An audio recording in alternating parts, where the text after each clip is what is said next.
Hi everyone, welcome back to the Philosophy Podcast. And today I'd like to talk about time.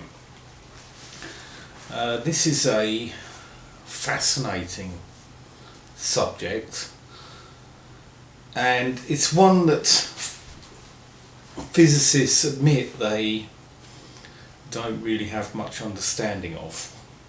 So this is great for philosophers and other thinkers, because in a way it's wide open, and there's a lot of work being done on time by philosophers over the centuries, and in fact philosophers do have quite a good understanding about time, in that they really have well defined how little we understand it, I think. And so one of the most recent sort of thoughts that's really started to open up our definition of time in philosophy is by a philosopher called McTaggart, and he concluded that time is impossible.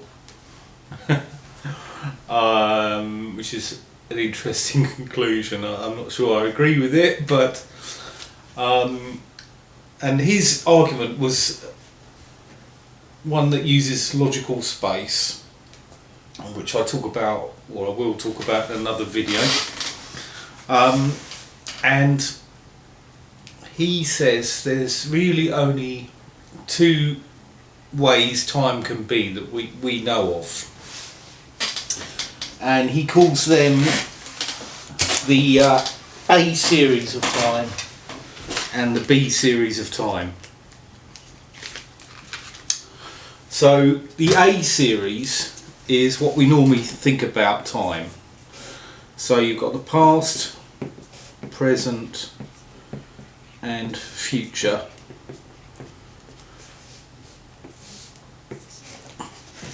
That's the A series of time, running from the past to the present into the future. And then you've got the B series, where all you've really got is the now as we experience it, and what is before the now and what is after the now. So this is a B series.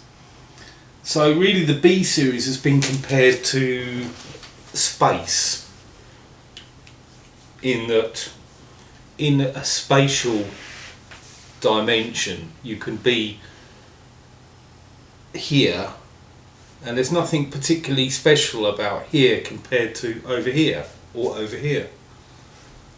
They are just related to each other. So this moment in time that you're experiencing, or I'm experiencing, I call it the now, but really it's no different than any other moment in time.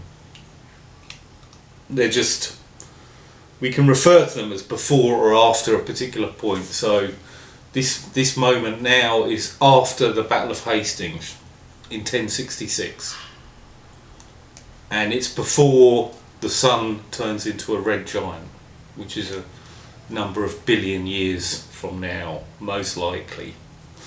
So we can locate events within time with the B series as well, but they're just before and after each other.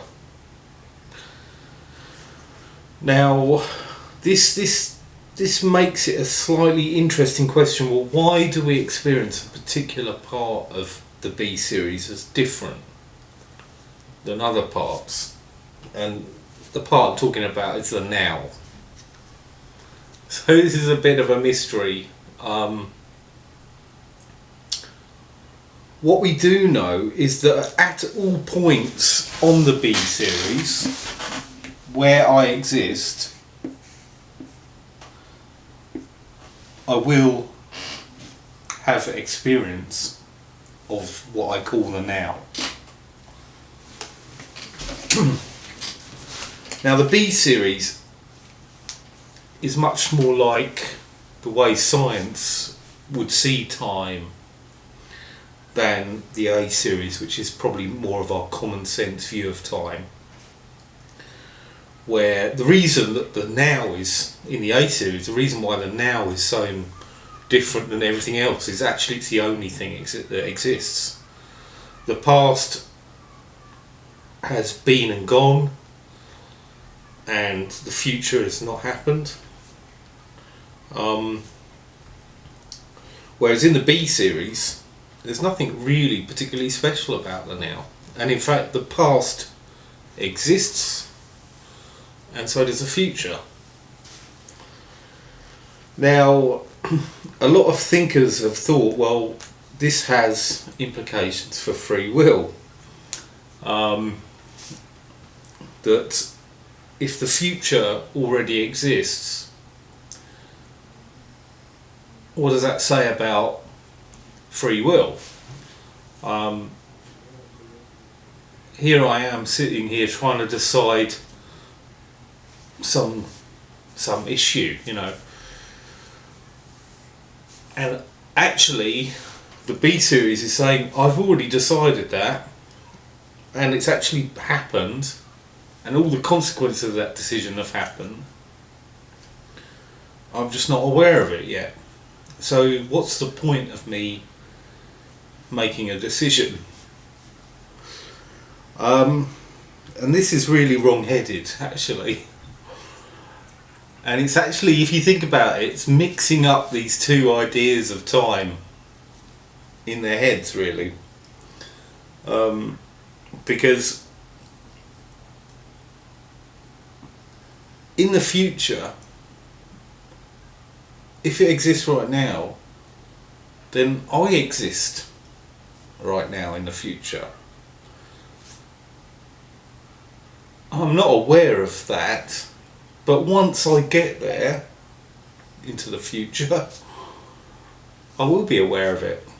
At the very moment I'm required to make any decisions, any free will decisions, I will be fully there, or as fully as I ever am, and I will be making my decisions with any free will that are available. So in fact, I am doing that now, because in a way what you've got to see is with the B series, it's all now, in a sense, isn't it?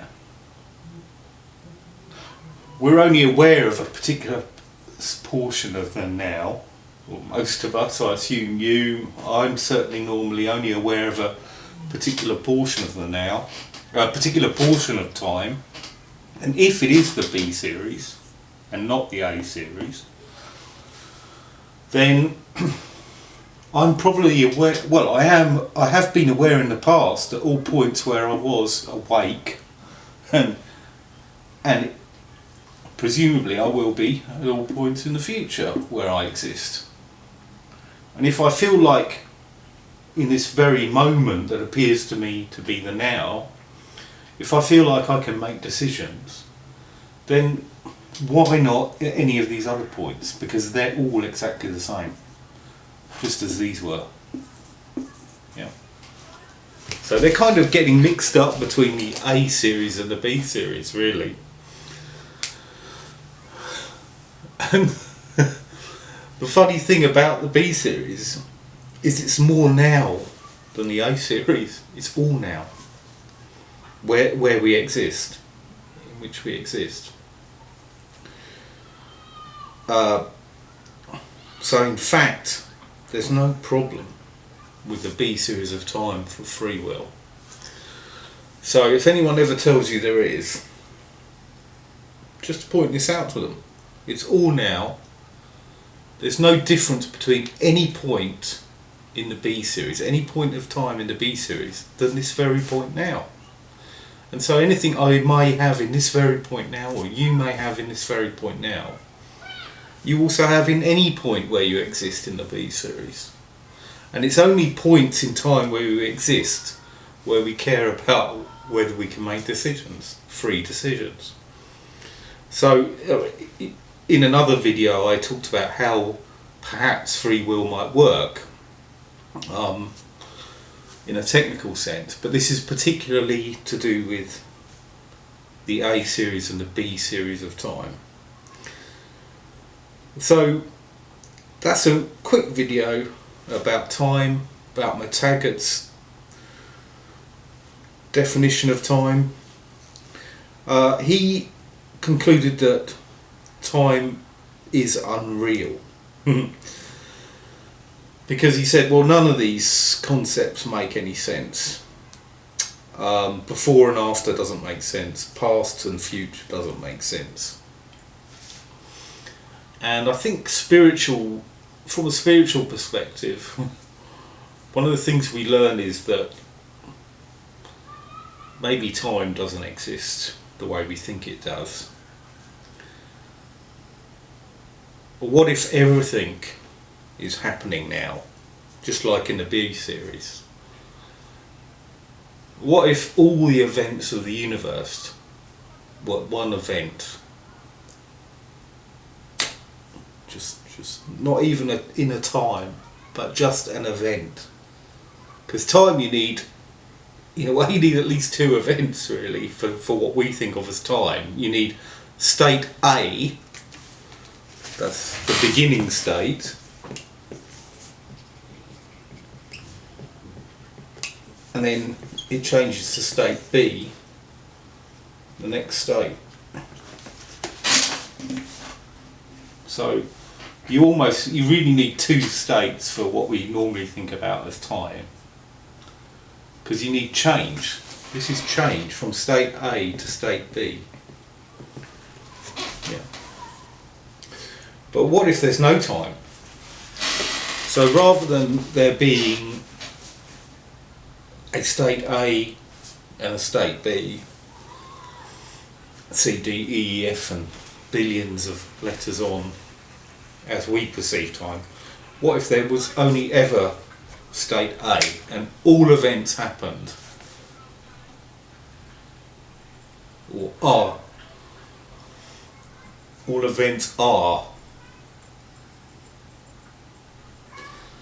and what we perceive as time is just parts of that event or parts of that state that we see as unfolding one after the other. But it's not that they are actually unfolding one after the other. It all happened. It all was there.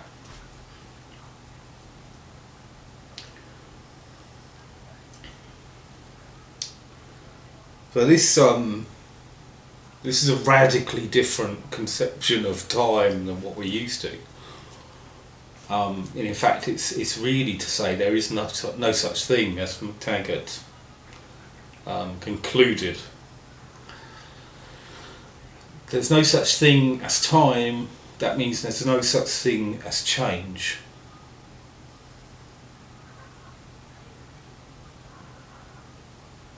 Because without change, without time, there's no change. That any change that we perceive is really, again, a kind of illusion.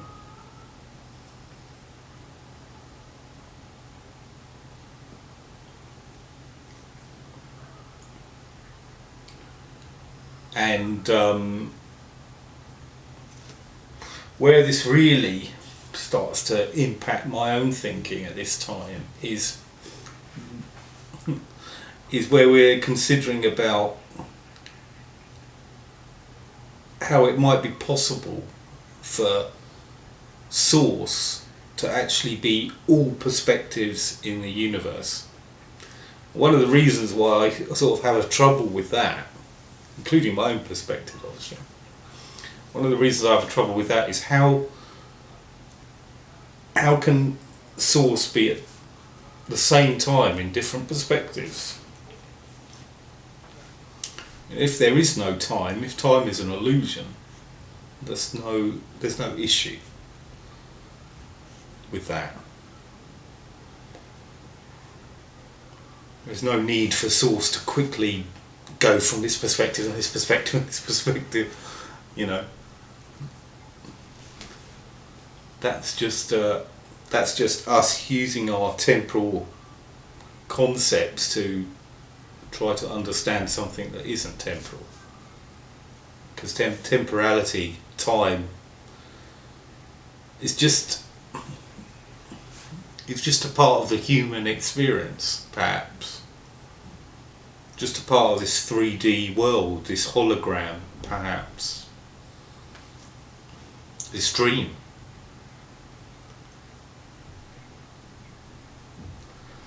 So that's a bit of the philosophical perspective on time, and a bit of the spiritual, some of my spiritual thoughts on time.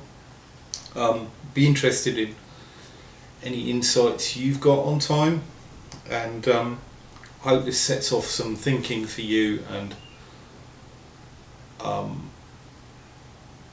maybe you can start to challenge some of your own ideas about time and what it really is or isn't. Thanks very much for watching. Bye bye.